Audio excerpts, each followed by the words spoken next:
Bismillahirrahmanirrahim. Assalamualaikum warahmatullahi wabarakatuh. Selamat berjumpa kembali dalam pembelajaran jarak jauh.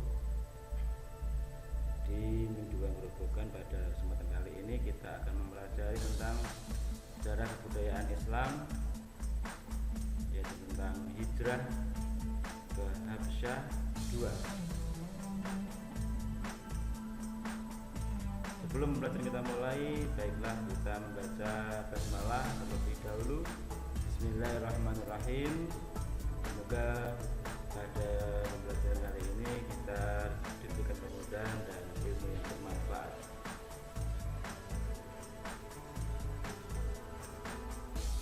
Sebab hijrah ke Habsyah 2 ini nanti bisa kalian menjadikan catatan pada buku tulis kalian, dan ini bisa kalian catat di rumah.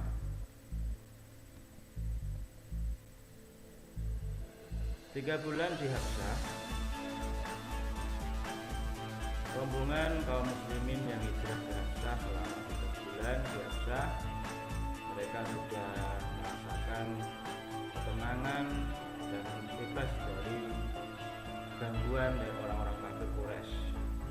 Namun terdengar kabar bahwa Nabi Muhammad sudah berhasil menguasai Makkah. Ada kabar dari Mekah bahwasanya Nabi sudah berhasil menguasai Mekah dan sudah bisa berdamai dengan orang kafir Quraisy.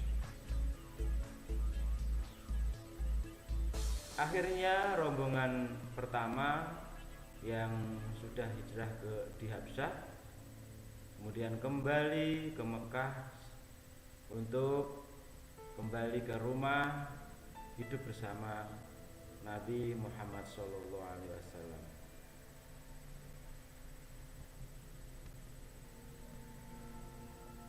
Namun kenyataannya setelah mereka kembali ke Mekah, ternyata kabar yang mereka terima bahwa Nabi sudah menguasai Mekah hanyalah kabar bohong. Setelah mereka kembali ke Mekah, kafir Quraisy kembali menyiksa kaum muslimin seperti keadaan yang dulu. Mereka mendapatkan siksaan-siksaan yang pedih dari kaum kafir Quraisy. Bahkan kaum kafir Quraisy dan Nabi Muhammad serta pengikutnya membentuk undang-undang pemboikotan, yaitu antara kaum kafir Quraisy terhadap Bani Hashim dan Bani Muthalib, yaitu Bani yang berasal dari Nabi Muhammad. Mereka mengadakan pemboikotan dan berlaku bagi semua pengikut Nabi Muhammad beserta keluarga. Adapun isi undang-undang pemboikotan yaitu melarang pernikahan kaum kafir Quraisy dengan kaum muslimin pengikut Nabi Muhammad dan keluarganya, melarang berjual beli dengan kaum muslimin. Jadi tidak boleh melakukan jual beli antara kaum kafir Quraisy dengan kaum muslimin. Kaum Quraisy dilarang menjalin persahabatan dengan Nabi dan pengikutnya, dilarang melakukan persahabatan. Kemudian berikutnya dilarang mengasihi dan menyayangi kaum muslimin.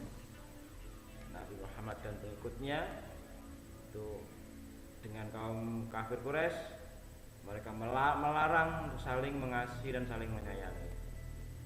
Undang-undang ini berlaku selama keluarga Bani Hashim dan Bani Muthalib belum menyerahkan Nabi Muhammad kepada kaum kafir Quraisy. Ini undang-undang pemboikotan terhadap keluarga Nabi dan pengikutnya antara kaum kafir Quraisy. Undang-undang ini sangat membuat kaum muslimin, keluarga Nabi dan pengikutnya sangat menderita. Karena Karena apa anak-anak? Mereka diboikot, mereka dilarang melakukan kegiatan-kegiatan sehingga mereka merasa sangat dirugikan, dan ini merupakan penderitaan yang dialami kaum muslimin dan Nabi Muhammad beserta keluarga.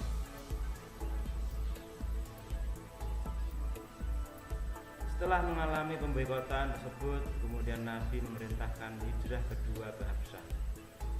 Nabi memerintahkan sahabatnya untuk kembali ke Habsyah. Di sana kaum muslimin mendapatkan perlakuan yang menyenangkan dan bebas untuk melakukan dakwah Islam.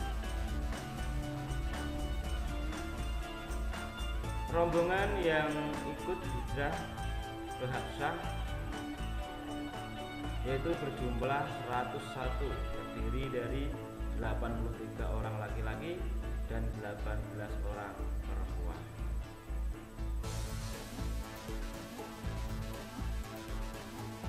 Setelah kaum kafir Quraisy mengetahui bahwasanya ada rombongan yang akan hijrah ke Habsyah, maka Amir bin As dan Amrah bin Walid berusaha untuk membujuk Raja Habsyah, yaitu Raja Najasyi, untuk tidak menerima kaum muslimin hidup atau tinggal di Habsyah. Mereka membujuk Raja Najasyi agar menolak kaum muslimin tinggal di Habsyah.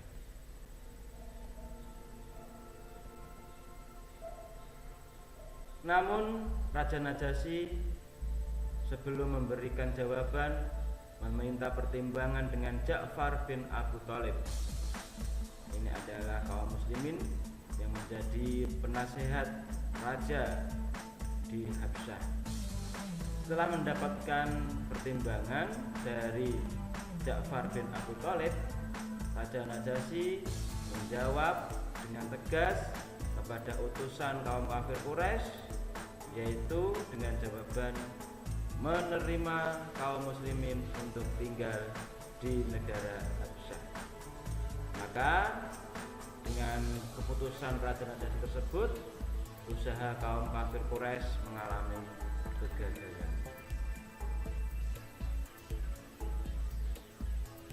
Nah, anak-anak, setelah mendengarkan kisah hijrah ke Habsyah 2, tentunya kalian sudah bisa memahami dan sudah bisa memberikan gambaran bagaimana perjuangan Nabi Muhammad beserta sahabatnya di zaman ketika masih masa dakwah Islam di Mekah.